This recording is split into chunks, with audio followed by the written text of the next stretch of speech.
Hello दोस्तों, my self राज यादव।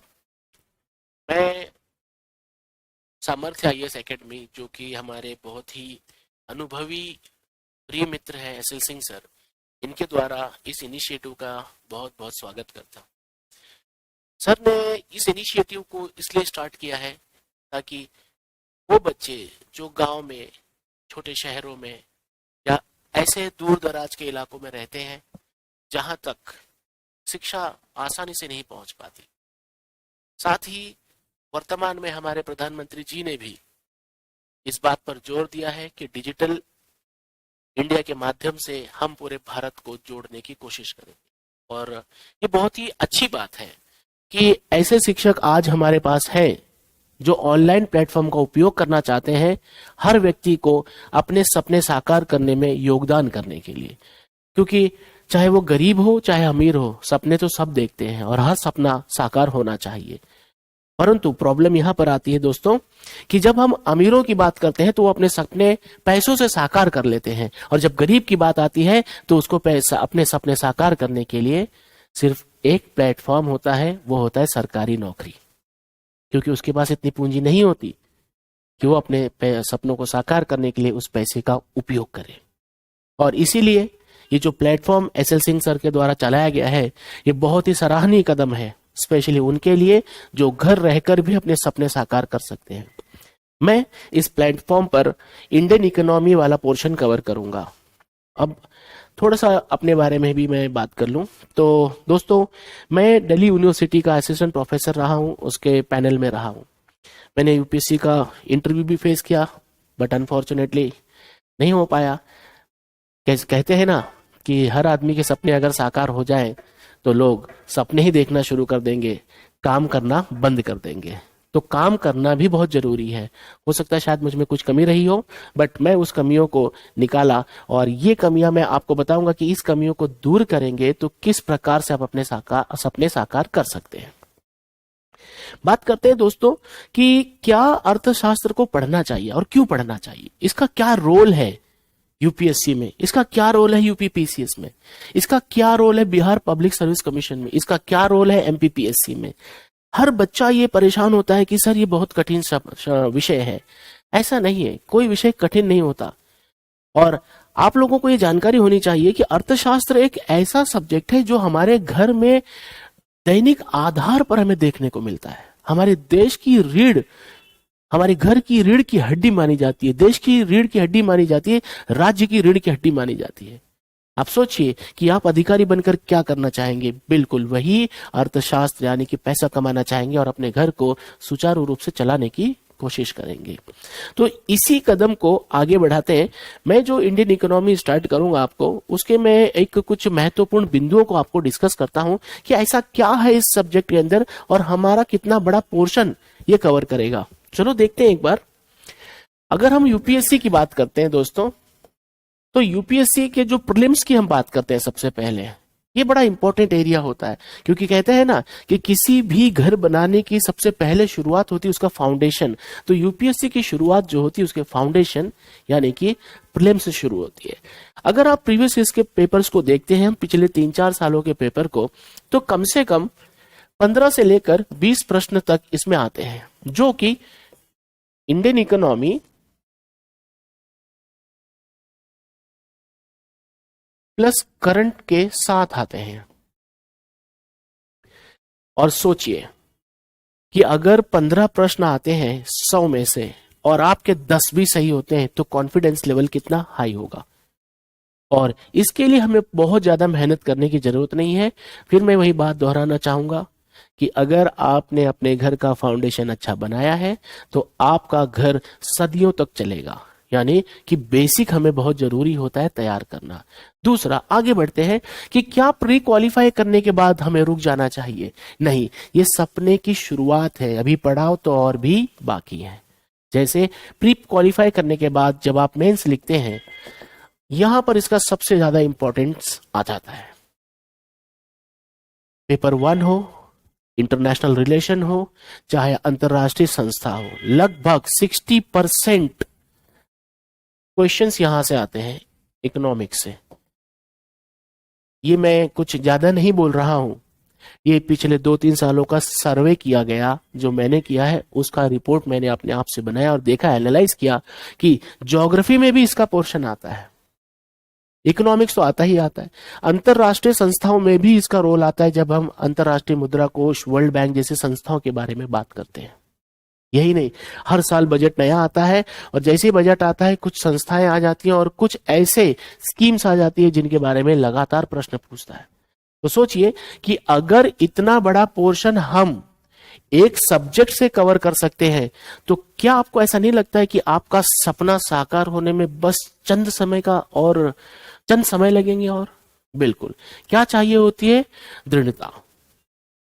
बहुत सारे बच्चे ये सोचते हैं कि सर 8 घंटा पढ़ना क्या जरूरी है?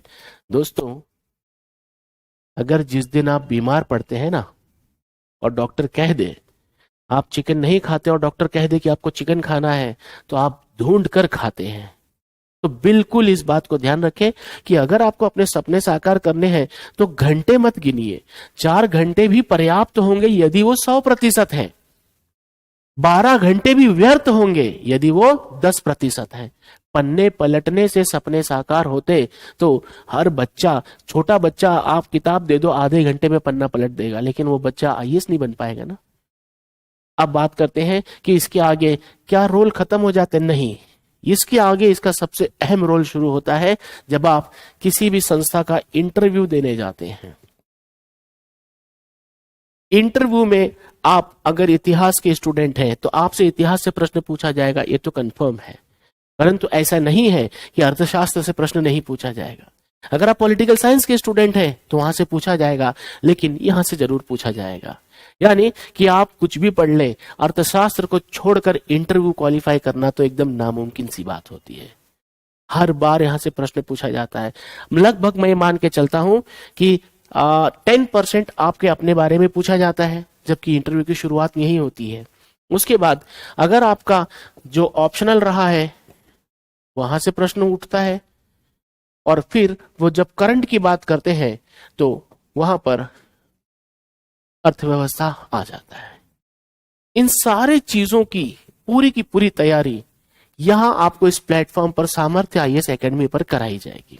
इसके लिए जो भी मटेरियल चाहिए होगा वो हम डिसाइड कर लेंगे कि आपको किस प्रकार से प्रोवाइड किए जाए। हो सकता है कुछ ऐसे मटेरियल हो जो आपको पीडीएफ के रूप में प्रोवाइड कराया जाए। हो सकता है कि हम, अगर आप दूर दराज में रहते हैं जहां नेटवर्क का ज्यादा इश्यू होता हो, तो हम आपको हार्ड कॉपी उसको पोस्ट के द्वारा भेज देंगे। राइट। अब दोस्तों, यही था सब कुछ यहाँ पर। अब मैं चाहता हूं कि आप सभी लोग ज्यादा से ज्यादा मात्रा में इसमें जुड़े, और हाँ, आप अपने सजेशंस भी देते रहें, जिससे कि आप अपने अपने सपनों को कैसे साकार करें, साथ ही साथ हम आपके साथ मिलकर और बेहतर भारत कैसे बनाए। धन्यवाद दोस्तों, मैं राज यादव आपसे विदा लेना चाहूंगा इस प्लेटफॉर्म से। अब अगला जो इंट्रोडक्शन होगा वो हमारे जो टीचर हैं वो इतिहास के टीचर हैं। धन्यवाद। हेलो दोस्तों, मेरा नाम राज यादव है और आज मैं यहाँ पे जो कॉन्सेप्ट डिस्कस करने जा रहा हूँ उस कॉन्सेप्ट का जो रिलेशन है वो रिजर्व बैंक ऑफ इंडिया के मॉनेटरी पॉलिसी से है। Reserve bank of India monetary policy को कंट्रोल करता है। मॉनेटरी पॉलिसी क्या होती है? मॉनेटरी पॉलिसी वो चीज होती है जो मनी से रिलेटेड होती है। इंडिया में मनी से रिलेटेड हर पॉलिसी कौन कंट्रोल करता है? Reserve bank of India. और वो इसको कंट्रोल करने के लिए कई तरीके के चीजों को इस्तेमाल करता है।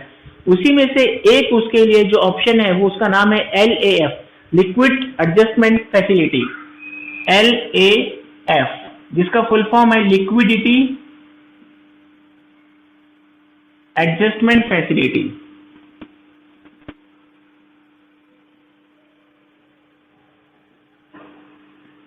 LAF का उपयोग किया जाता है। अब इसमें देखिए 3 वर्ड है बच्चों, ध्यान से देखिए। एक है लिक्विडिटी, दूसरा है एडजस्टमेंट, तीसरा है फैसिलिटी। हम उल्टा चलते हैं। फैसिलिटी का मतलब होता है कि एक सहयोग है, एक तरीके का एक मदद है। एडजस्टमेंट, लिक्विडिटी के एडजस्टमेंट की बात की जाती है। तो पहले हम लिक्विडिटी जानते हैं क्या होता है। तो मार्केट में जो पैसे का फ्लो होता है वो 2 प्रकार का होता है, इनफ्लो और आउटफ्लो। लिक्विडिटी का मतलब होता है मार्केट में पैसे का फ्लो। अगर इनफ्लो है तो लिक्विडिटी इंक्रीज हो गई, अगर आउटफ्लो है तो लिक्विडिटी डिक्रीज हो गई। दैट मीन्स अगर न्यूज़पेपर में आप पढ़ते हैं कि रिजर्व बैंक ऑफ इंडिया ने मार्केट में लिक्विडिटी को बढ़ाया। इससे हमें क्या पता चला कि मार्केट में पैसे का फ्लो बढ़ गया। अगर ऐसा पढ़ा आपने न्यूज़पेपर में कि रिजर्व बैंक ऑफ इंडिया ने लिक्विडिटी को घटाया, इसका मतलब है मार्केट में पैसे का फ्लो घट गया है। अभी जो पैसे के फ्लो को घटाने और बढ़ाने के लिए वो दो हथकंडों का इस्तेमाल करता है, और वो दोनों ऑप्शंस क्या है उसके पास, तो LAF में वो दो चीजें इस्तेमाल करता है बच्चों। एक का नाम है RRR और एक का नाम है RRR। नॉर्मली आप ये न्यूज़पेपर में पढ़ते होंगे और यूपीएससी में बड़ा इंपॉर्टेंस है इसका। नॉर्मली हर 1-2 साल के बाद इससे एग्जाम में जरूर क्वेश्चन पूछता है। तो RRR का फुल फॉर्म मैं यहां लिख रहा हूं, रेपो रेट, और RRR का फुल फॉर्म है रिवर्स रेपो रेट।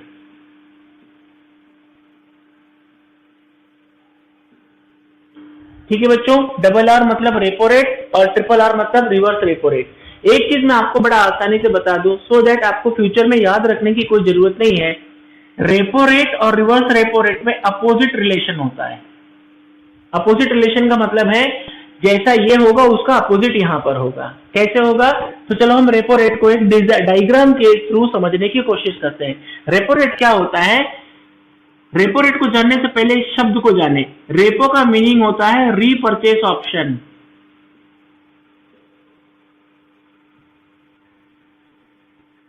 अभी रीपरचेस ऑप्शन क्या होता है, तो इसको आप समझिए।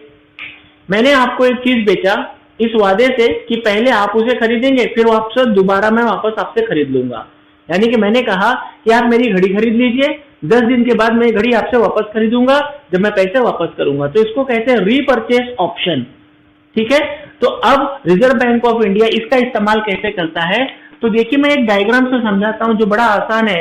इतने बड़े बड़े लैंग्वेजेस या इतने बड़े बड़े जो टर्म्स होते हैं उसमें जाने की कोई जरूरत नहीं है। चलो देखते हैं। रेपो रेट वो रेट होता है जिस रेट पर reserve bank of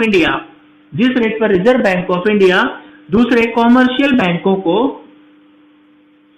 RBI commercial बैंकों को लोन प्रोवाइड करता है। क्या प्रोवाइड करता है बच्चों, लोन प्रोवाइड करता है। ठीक है, यानी कि आरबीआई बैंक को लोन प्रोवाइड करेगा। किस कंडीशन पे प्रोवाइड करेगा, कि बैंक अपने सिक्योरिटीज को यहां जमा करेगा। किसको जमा करेगा बच्चों, सिक्योरिटीज को यहां जमा करेगा। अभी सिक्योरिटीज क्या होती है पहले ये जान लीजिए। तो इसको जानने से पहले मैं आपको बताती हूँ, सिक्योरिटीज का मतलब है बॉन्ड से। अब ये बॉन्ड क्या होते हैं, तो चलो हम एक एग्जांपल लेते हैं। ये है स्टेट बैंक ऑफ इंडिया। ठीक है बच्चों, स्टेट बैंक ऑफ इंडिया, और ये है कस्टमर, राइट। इस कस्टमर ने स्टेट बैंक ऑफ इंडिया के पास 10,000 रुपीज जमा कर दिया फॉर 10 ईयर्स। कस्टमर ने एसबीआई के पास 10,000 रुपए जमा कर दिए 10 साल के लिए। किस कंडीशन पर, कि state bank of India after 10 years 20,000 rupees देगा। आफ्टर 10 ईयर्स कितना रुपीज देगा, 20,000। तो ये सारी चीजें एक कागज के टुकड़े पर लिखी होती है ना, तो उस टुकड़े को जब बैंक इसको देगा तो वो टुकड़ा क्या कहलाएगा, बॉन्ड कहलाएगा। तो ये बॉन्ड कितने साल का है बच्चों, 10 साल का है। 10 साल के बाद कितनी वैल्यू हो जाएगी इसकी, 20,000। तो इस बॉन्ड पे लिखा होगा 20,000 रुपीज। तो इस बॉन्ड की वैल्यू है 20,000। अगर फ्यूचर में कंज्यूमर को, कस्टमर को पैसे की जरूरत पड़ती है 15,000 रुपीज की, तो वो इस बॉन्ड के बेस पर कर्जा ले सकता है, क्योंकि इस बॉन्ड की वैल्यू है 20,000 और उसे कर्जा 15,000 चाहिए। ठीक है बच्चों, तो ये है बॉन्ड। अब ये कस्टमर और एसबीआई का रिलेशन है। ऐसा ही बैंक के पास भी बॉन्ड्स होते हैं, और वो बॉन्ड्स क्या होते हैं, वो गवर्नमेंट के बॉन्ड्स होते हैं बच्चों। वो कौन से बॉन्ड्स होते हैं, गवर्नमेंट के बॉन्ड्स। तो बैंक गवर्नमेंट के जो बॉन्ड, इसके पास जो बॉन्ड पड़े हैं वो बॉन्ड इसको दे देगा और कहेगा कि आप इसको खरीद लीजिए, उसके बदले मुझे लोन दे दीजिए, और कुछ दिन तक मैं वो पैसा आपका उपयोग करूंगा। जिस दिन उसका यूज हो जाएगा बैंक उसको वापस कर देगा। रीपरचेज करना पड़ेगा उसे बैंक को, बैंक उसको वापस कर देगा और आरबीआई उससे पैसा ले लेगा। ठीक है बच्चों, ये है रीपरचेज ऑप्शन। बच्चों अब देखो, इतनी छोटी सी चीज समझने के लिए हमें किसी वीडियो की जरूरत नहीं पड़ती, बट ये आसान नहीं है। इसके आगे भी इन डेप्थ में चलते हैं। जैसे मान लीजिए कि बैंक है और आरबीआई है, रिजर्व बैंक ऑफ इंडिया इसको लोन दे रहा है। किस कंडीशन पर, बैंक लोन लेगा तब। अब बैंक कब लोन लेगा, तो आरबीआई ने क्या किया, कहा कि मैं 9%, 8% और 7% पर रेट देता हूं। ठीक है, आरबीआई का ऑफर है कि वो आपको 9% पे लोन देगा, 8% पे लोन देगा और 7% पे। इसका ये मतलब यही जो रेट है ये रेपो रेट कहलाता है, जिस रेट पर बैंक लोन लेगा। ठीक है, यहाँ पर एक बैंक है, अब आप बैंक हैं ऐसा मान लीजिए और मैं आरबीआई हूं, तो आप मुझसे कब लोन लेंगे, 7% पर या 9% पर? तो सिंपल सा जवाब है आपका कि 7% पर। यानी कि जब आरबीआई रेपो रेट को घटाएगा तो बैंक लोन लेगा। ठीक है, यहां तक क्लियर है। अब चलो देखते हैं, बैंक के पास ऑलरेडी 1000 करोड़ रुपया था। बैंक के पास कितना था बच्चों? 1000 करोड़। अगर बैंक से लोन लेता है, मान लेते हैं 7% पर बैंक ने लोन लिया आरबीआई से, कितना? 100 करोड़ रुपया। ऑलरेडी कितना था बैंक के पास? 1000 करोड़, और उसने 100 करोड़ रुपया लिया, तो टोटल उसके पास कितना अमाउंट हो गया बच्चों? 1100 करोड़। राइट, अब 1100 करोड़ हो गया। इसका मतलब जब भी रेपो रेट घटेगा तो बैंक लोन लेगा, और बैंक के लोन लेने से बैंक का जो टोटल डिपॉजिट है वो बढ़ेगा। इसका मतलब है बैंक के पास लिक्विडिटी ज्यादा होगी, बैंक के पास अमाउंट ज्यादा होगा। बच्चों हमेशा ध्यान रखें, अगर पैसा ज्यादा है तो पैसे का इंटरेस्ट कम हो जाएगा। राइट, अगर इंटरेस्ट कम हो जाता है तो लोन जो होगा वो सस्ता हो जाएगा। लोन क्या हो जाएगा बच्चों? सस्ता हो जाएगा। अगर लोन सस्ता होगा तो people will take more and more loan, और जो व्यक्ति होंगे वो ज्यादा से ज्यादा लोन लेंगे, तो लोन ज्यादा लिया जाएगा। तो लोन ज्यादा होगा तो बच्चों इन्वेस्टमेंट होगा या नहीं होगा? इन्वेस्टमेंट ज्यादा होगा। अगर इन्वेस्टमेंट ज्यादा होगा तो सिंपल सी बात है, इन्वेस्टमेंट अपॉर्चुनिटीज क्रिएट होंगी एम्प्लॉयमेंट की, यानी कि एम्प्लॉयमेंट की अपॉर्चुनिटीज क्रिएट होंगी, एम्प्लॉयमेंट अपॉर्चुनिटीज ये बढ़ जाएंगी। अगर लोगों को एम्प्लॉयमेंट मिलता है, इससे हमें ये पता चलता है बच्चों कि लोगों की परचेसिंग पावर बढ़ रही है, यानी कि गरीबी घटेगी, पॉवर्टी घट जाएगी, पॉवर्टी घट जाएगी।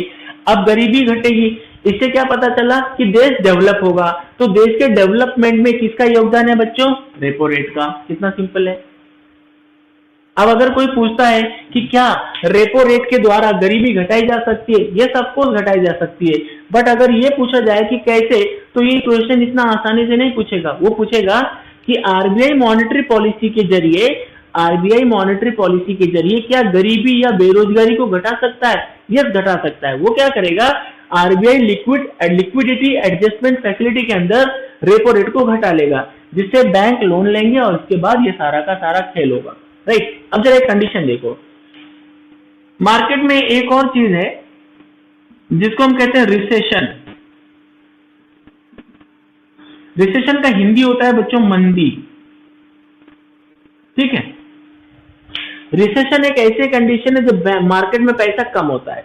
अगर मार्केट में पैसा कम है, इसका मतलब क्या हुआ कि मार्केट में जो अपॉर्चुनिटीज है एम्प्लॉयमेंट की वो बड़ी कम हो जाएंगी, इन्वेस्टमेंट कम हो जाएगा। अगर इन्वेस्टमेंट कम होगा तो मार्केट क्या हो जाएगा बच्चों? डाउन हो जाएगा। अगर मार्केट डाउन होगा तो बेरोजगारी बढ़ेगी, गरीबी बढ़ेगी।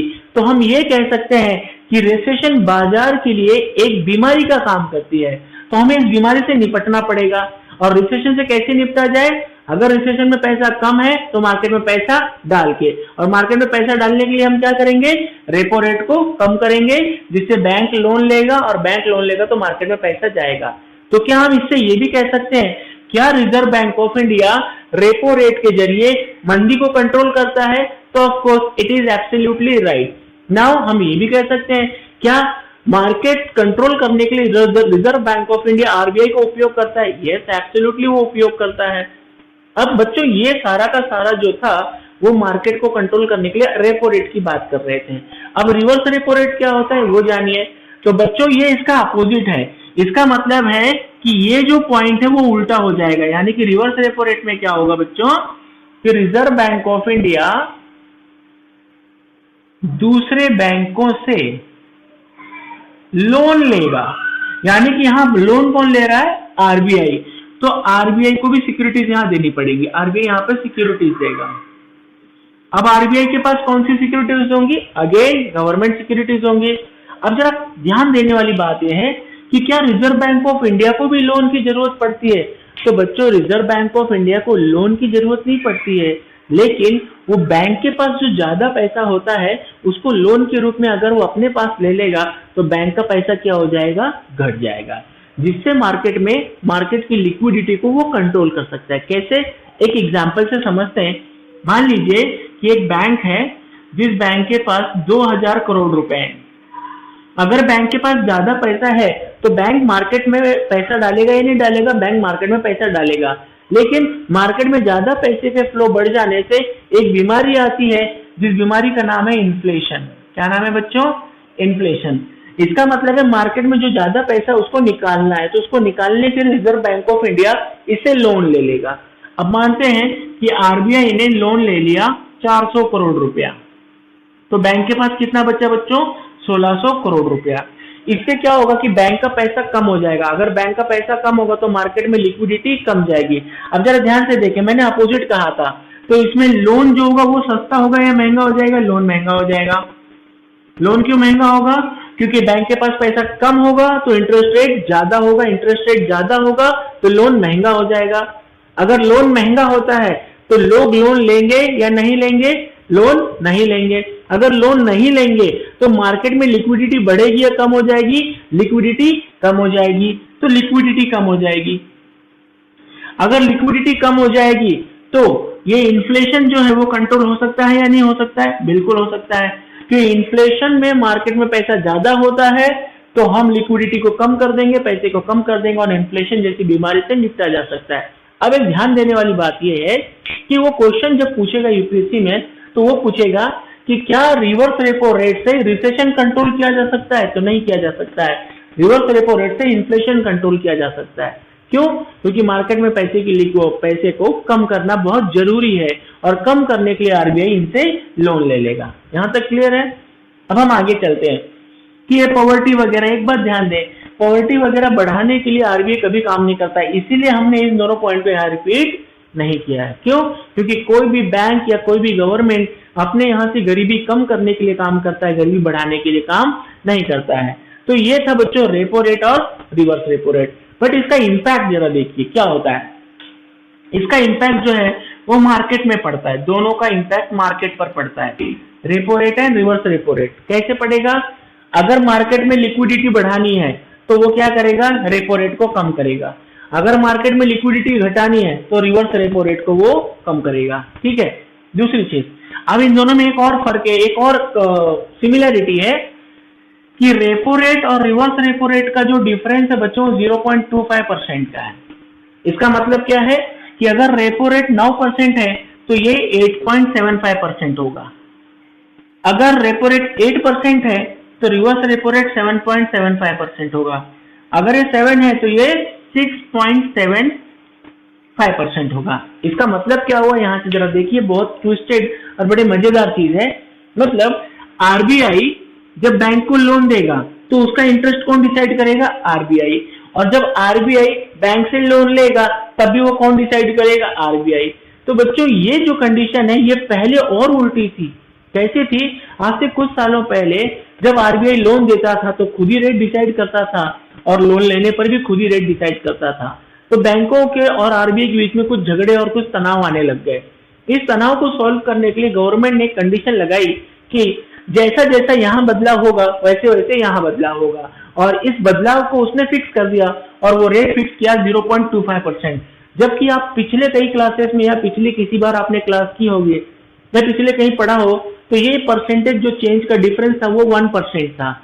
यानी कि अगर रेपो रेट घटा तो रिवर्स रेपो रेट अपने आप घटेगा। क्लियर है। अगर रेपो रेट बढ़ा तो रिवर्स रेपो रेट अपने आप बढ़ेगा। अब इससे हम एक चीज देख सकते हैं कि अगर रेपो रेट बढ़ाया गया इसका मतलब है कि बैंक लोन लेगा या नहीं लेगा, बैंक लोन नहीं लेगा। लेकिन इसके बढ़ते ही ये भी बढ़ जाएगा तो बैंक लोन देगा या नहीं देगा, बैंक लोन दे देगा। अब बैंक लोन देगा तो बैंक का पैसा कम, बैंक का पैसा कम तो इन्फ्लेशन कंट्रोल। ठीक है। अब बच्चों इतनी जानकारी के बाद मैं आपको गारंटी दे सकता हूं कि आप यूपीएससी में मॉनेटरी पॉलिसी से रिलेटेड मेंस का क्वेश्चन आसानी से सॉल्व कर सकते हैं। आप चाहे वो मेंस में ये पूछे कि क्या वो डेवलपमेंट में एलएएफ का उपयोग किया जा सकता है, तो यस ऑफ कोर्स डेवलपमेंट में एलएएफ का उपयोग कर सकते हैं। क्या आप भारत में गरीबी खत्म करने के लिए रेपो रेट और रिवर्स रेपो रेट का उपयोग कर सकते हैं? बिल्कुल कर सकते हैं।